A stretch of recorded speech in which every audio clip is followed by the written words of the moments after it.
หมอបងប្អូនថ្ងៃនេះដែរបងប្អូនអើយឆាត្រីខទៀតដែរបងប្អូនធ្វើម៉េចទេធ្វើម៉េចខ្វះផាច់ការ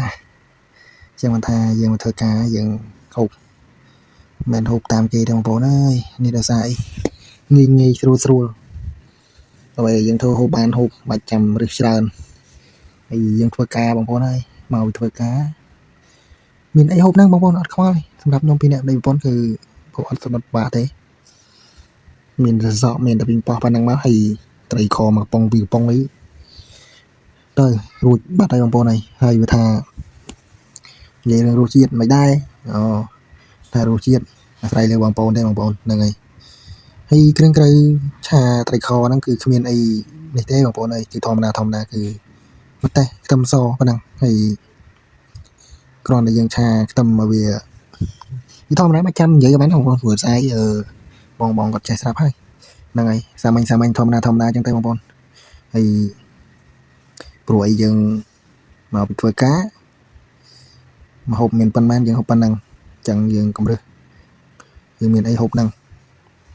ប៉ុន្តែថានិយាយហែកគេខ្លួនឯងតិចទៅតាំងពីក្មេងបងប្អូនអើយបើថាមហាសែនហូបរើសហើយបងប្អូនម៉ែគាត់ស្លោជួនកាលអ្វីដែលយើងអត់ត្រូវចិត្តមានទេបងប្អូនអត់ហូបបាយឯងនឹងងនៅណាហើយតែគាត់ស្លោគឺគាត់ដឹងថាយើងហូបក្រៀមមកយើងអត់ទៅហូបសម្លអត់ហូបអីទេគាត់ភិកច្រើនហូបក្រៀមមានទេបងប្អូនគាត់ជួនកាលហើយខ្ញុំកាលហ្នឹងហូបឬមែនប៉ុន្តែ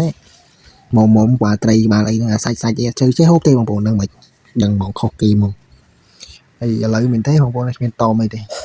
តមតែក្បាលឌីកូទេឥឡូវហ្នឹងអត់ខ្វល់ទេឥឡូវមកងាកមើលឥឡូវយើងឆា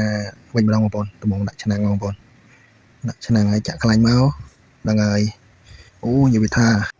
ឥឡូវយើងចាក់ខ្លាញ់ដល់វារៀងក្តៅទៅបងប្អូនយើងចាំចាក់ខ្ទឹមបងប្អូនចាក់ខ្ទឹមសរៀងពងរៀងក្រហមតិចទៅចាំយើងគោះត្រីខដាក់បងប្អូនអើយងាយស្រួលនិយាយថារសជាតិវិញអាចទទួលយកបានបងប្អូនហើយជាតិគឺជាតិចឹងទៅនិយាយថាមានបន្លែ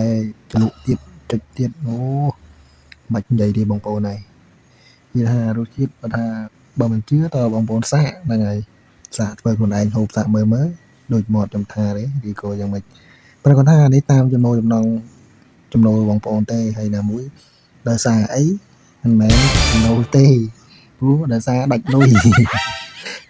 ចុងខែបងប្អូនអើយដាច់លុយអញ្ចឹងមានតែត្រីខហ្នឹងឯងត្រីខមកកំប៉ុង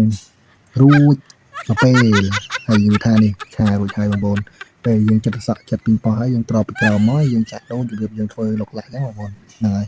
អូនិយាយថារសជាតិហើយតែដាក់ចាស់ហើយយើងបាច់ទួចឆ្មាដាក់ពីលើមកចំណិតទៀតបងប្អូនរៀងជូរតិចទៅអូយត្រូវគ្នាណាស់បងប្អូនជាតិសាហាវហ្មងបងប្អូន